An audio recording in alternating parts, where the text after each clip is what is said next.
Makapila lang tayo mga idol kay para di copyright na.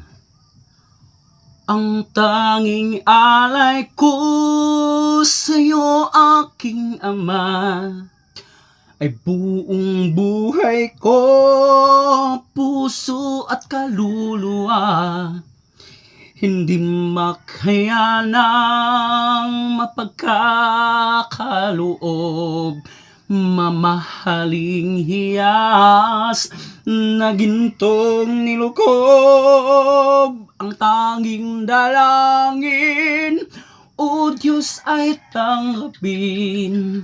Ang tanging alay ko nawa ay gamitin.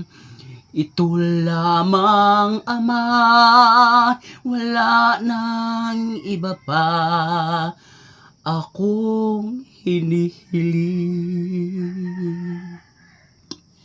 Ito mga idol, pasalamat tayo sa Panginoon.